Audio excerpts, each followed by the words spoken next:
Famous खडूस teacher म्हणून. आज पण तुम्ही लोकांनी होमवर्क नाही केला तरी मी घेतेय, पण उद्या जर का होमवर्क नाही केला तर समजणारच नाही. आज जर तुमच्याकडे न्यूजपेपर असतं तर तुम्हाला जुना न्यूजपेपर बघायची गरज नसती पडली. आपण नवीन न्यूजपेपर मधनं फॉर्म्युला लगेचच बघितलं असतं. न्यूजपेपर आहे ना खूप महत्वाचा आहे. 10 रुपये 20 रुपयाचा न्यूजपेपर आहे ना तुम्हाला रोजचे 1000 रुपये देऊ शकतो. कधी अशा पद्धतीने न्यूजपेपरचा स्टडी केलाय का? हो ना. नाही मॅम. नाही मॅडम. इवन यामिनी मॅम तुमच्याकडे जो न्यूजपेपर आहे त्याच्यामध्ये करोडो रुपये लपलेत असं मी म्हणेन.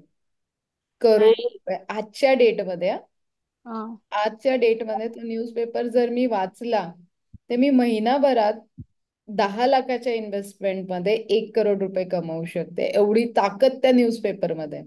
जर तुम्ही शांतीने तो न्यूजपेपर एक एक लाईन रीड केली. आणि आजकाल लँग्वेजेस प्रॉब्लेम येतो म्हणून त्या लोकांनी हिंदी इंग्लिश आणि मराठी दोन्ही केल्यात.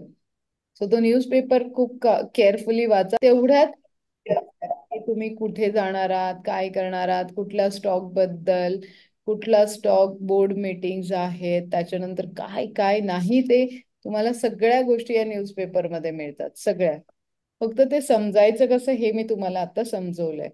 आयपीओ, बिड ऑफर पिरियड्स, त्याच्यानंतर म्हणजे तुम्हाला जाऊन जेवढा तुम्ही लवकरात लवकर, आता वोडाफोन आयडियाचा आलेला, त्याच्यानंतर जेवढं तुम्ही डीप याच्यामध्ये घुसाल तेवढं तुम्ही जास्ती पैसे कमवाल एवढंच सांगू शकते मी. म्हणून याला स्मार्ट इन्व्हेस्टर्स म्हणतात. आणि तुम्हाला स्मार्ट इन्व्हेस्टर व्हायचंय तर तुम्हाला थोडासा स्टडी करायला लागेल. इथपर्यंत काही डाऊट आहे? होमवर्क कळाला सगळ्यांना? हो. मॅडम, उद्या तुम्हाला जे 5 स्टॉक द्यायचे त्याच्यामध्ये कसं आता तुम्ही. मला मी म्हणेन तर तुम्हा लोकांना आतापर्यंत आपण म्युच्युअल फंड, आयपीओ, इक्विटी या तिन्ही ज्या थिंग्स बघितल्या बेसिक आणि सेफ इन्व्हेस्टमेंट बघितल्या. ठीक आहे. तुम्हा लोकांना सेफ इन्व्हेस्टमेंट मध्ये काहीच इंटरेस्ट नाही आहे मला कालपासून जाणवलं. तुम्हाला पटकन श्रीमंत व्हायचंय. किती लोकांना पटकन श्रीमंत व्हायचंय आणि डे ट्रेडिंगच शिकायचंय, ऑप्शनच शिकायचंय, फ्युचरच शिकायचंय. आतापर्यंत आम्ही त्याच्यातच लॉस केला, शीतल तेच आम्हाला नेट शिकव असं किती लोकांचं आहे? सर्वच. सर्वांचंच तेच आहे ना. ठीक. सो आपण आता दुसऱ्या टॉपिकला म्हणजे आपण नवीन सेगमेंट मध्ये चाललोय. That is simple called day trading. Day आणि इंट्राडे. डे ट्रेडिंग म्हणजे बाईंग आणि इंट्राडे ट्रेडिंग म्हणजे शॉर्ट सेलिंग. थेरॉटिकली आपण सगळ्याच गोष्टी आता त्याच्यामध्ये बघणार आहोत. सो डे ट्रेडिंग आजच्या आज विकत घ्यायचं, आजच्या आज विकून टाकायचं. आणि इंट्राडे ट्रेडिंग म्हणजे विकायचं आणि विकत घ्यायचं. हे दोनच प्रकार.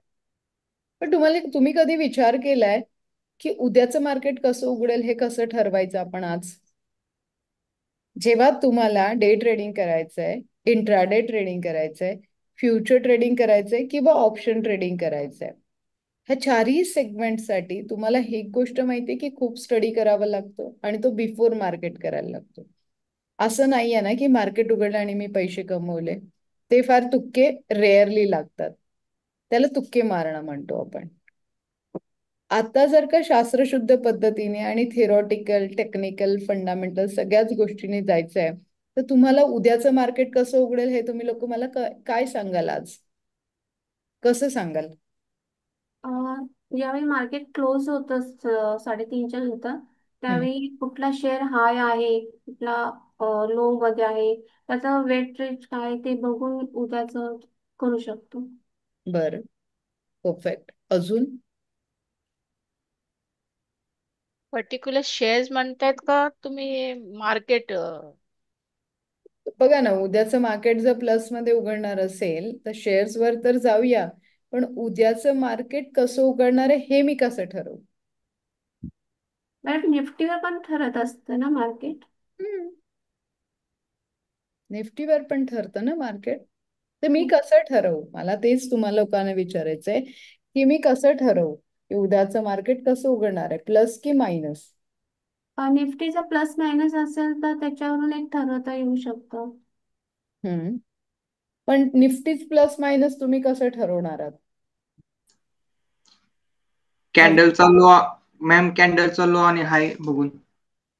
मी कॅन्डलवर जातच नाहीये. मी पहिलेच तुम्हाला म्हणलं की मी टेक्निकल वर जातच नाहीये सध्याला. मॅम न्यूजपेपरवर. न्यूजपेपरवर. ओके, अजून? न्यूज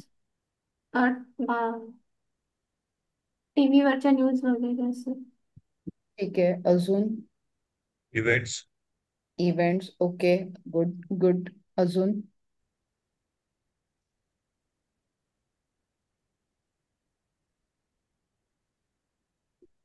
या. याच्या आधी तुम्ही लोकांनी काय स्टडी केला? आता तर ठीक आहे, चला मी सांगेन.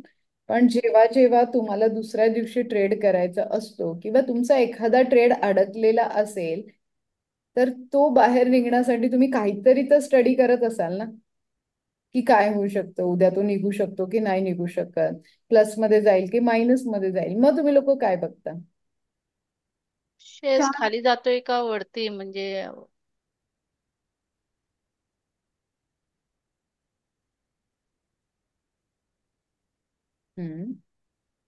चार्ट बघितला जातो. चार्ट्स बघितला जातो. ठीक आहे, ओके. पहिल्यात सगळं काय बघायला पाहिजे तुम्हाला, की मार्केट उद्या प्लस उघडेल की मायनस उघडेल. बरोबर आहे. हो हो आता तुम्ही लोक मला सांगू शकाल उद्याचं मार्केट प्लस उघडेल की मायनस उघडेल? मी सांगू शकते तुम्हाला. कशावरनं सांगू शकते मी तुम्हाला? ते कसं बघायचं? दुसऱ्या कंट्रीजचं हे बघून, म्हणजे मार्केटची सिच्युएशन बघून. ओके, अजून?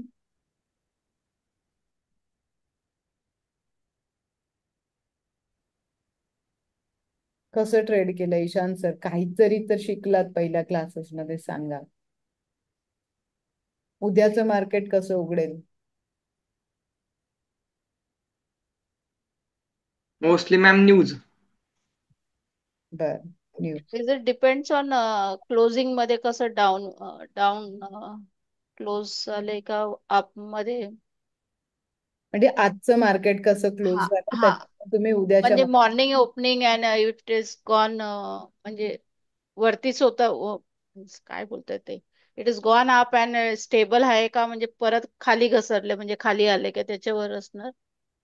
ओके, फाईन, ठीक आहे. मुवमेंट म्हणजे ओपनिंग असं समजा पर्टिक्युलर फिगर मध्ये झालंय, त्याचा खाली क्लोज झालंय का म्हणून डिपेंड्स ना, लेवल लेवल खाली झालंय त्याच्यावर असणार. Okay, good try, good try. F आयज किती लोकांना माहिती आहे? फॉरेनिस्ट सेलर्स, ओ दोन. फॉरेन इन्व्हेस्टर सेल करून गेलेत की काय ते बघायचं असतो का? त्याच्यावर पण असतो ना, if they have gone sold out तर ऑटोमॅटिकली गॅप डाऊन ओपन होतो. एफ आयज म्हणजे फॉरेन इंडस्ट्रियल इन्व्हेस्टर्स, आणि डी आयज खूप महत्वाचे दोन रोल आहेत मार्केटमध्ये, एक एफ आयज आणि एक डी आय. एडी, DI चा फुल फॉर्म काय आहे madam? Domestic investors madam, foreign investors आणि डोमेस्टिक इन्व्हेस्टर्स. ओके. एडीआर्स किती लोक फॉलो करतात? एडीआर्स म्हणजे काय माहिती आहे? एडीआर्स खूप मॅटर करतात जेव्हा तुम्ही डे ट्रेडिंग मध्ये जाता. एडीआरचा लॉंग फॉर्म आहे American depository receipt. American depository receipt. बघा, डे ट्रेडिंग आहे ना, खूप सिम्पल आहे. घ्यायचं, वर गेलं थोडंसं विकून टाकायचं. पण जेव्हा तुम्हाला मी म्हणते की लॉसच नाही होणार आहे, झिरो लॉस तुम्हाला होणार आहे, मनी मॅग्नेट प्रमाणे मॅग्नेटिक वेनी तुमच्याकडे पैसे येणार आहेत, ते पैसे येण्यासाठी मी असंच नाही म्हणत आहे. याच्यासाठी ना मी खूप सारा स्टडी करतेय, मी खूप सारे कॅल्क्युलेशन्स करतेय, मी खूप सारे लॉजिक वापरतेय. मी इथे कुठलेही ज्याला तुम्ही म्हणाल याच्यामध्ये माझे आता डे इंट्राडे फ्युचर ऑप्शनसाठी माझे दोन न्यूजपेपर बेस्ट फॉर्म्युलाज असतील. माझे ऑनलाईन जेव्हा मी तुम्हाला लाईव्ह मार्केटमध्ये प्रॅक्टिकलला घेऊन जाईल, तिथे लाईव्ह मार्केटमध्ये माझे बेस्ट फॉर्म्युलाज असतील. आणि आज जे मी आत्ता तुम्हाला बिफोर, म्हणजे ज्याला आपण म्हणतो ना की रोलर कोस्टरवर बसायचंय, पण रोलर कोस्टरवर बसण्याच्या आधी तुम्हाला किती इन्स्ट्रक्शन्स मिळतात. हार्ट पेशंट्स अलाउड नाही आहे, तुम्हाला सीट बेल्ट लावावंच लागेल, हेल्मेट लावावंच लागेल. या सगळ्या गोष्टी जेव्हा तुम्हाला सांगितल्या जातात तेव्हाच तुम्ही जातात. म्हणजे again subject to market risk आहे. पण तुम्ही प्रिपेअर्ड असतात आणि तुम्ही त्याच्यामध्ये बसायला तयार असतात सगळं स्वतःला प्रिपेअर्ड करून. तर माझं म्हणणं आहे की जेव्हा तुम्ही डे ट्रेडिंग करताय तुम्ही रिस्क घेताय तुमच्या पैशावर, कारण तुम्ही केलेली सेव्हिंग आहे त्याच्यावर तुम्ही रिस्क घेताय. तर त्याच्यावर बिलकुल रिस्क जोखीम झिरो करून प्रॉफिट करायचं असेल तर बिफोर मार्केट मार्केट उघडायच्या आधी तुम्हाला स्टडी डेफिनेटली करायला लागेल. सो डेफिनेटली जर तुम्हाला स्टडी करायची असेल तर ती कशी. सो येस डेफिनेटली सगळ्यात पहिले बरोबर आन्सर केलं सुशील सरांनी. मला हेल्प होतीये टीव्हीची. मला हेल्प होतीये टीव्हीची. ती कशी. न्यूज येते मॅडम त्याच्याबद्दल. अजून बघा मी आता हा दिवसभराचा लाईव्ह टीव्ही आहे. इझिली CNBC वर तुम्हाला लाईव्हली मिळते. 12:30 वाजेपासूनच आपण टीव्ही बघतोय. ह्याच्यावर सगळ्यात काय महत्वाचं ते तुम्ही बघा आणि मला आता सांगा.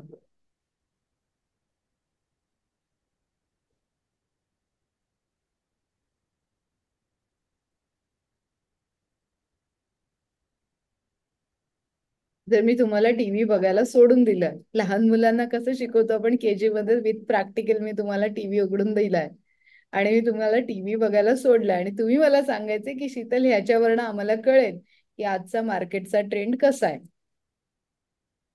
किंवा आत्ता 12:30 वाजल्यात मार्केट कुठे चाललंय.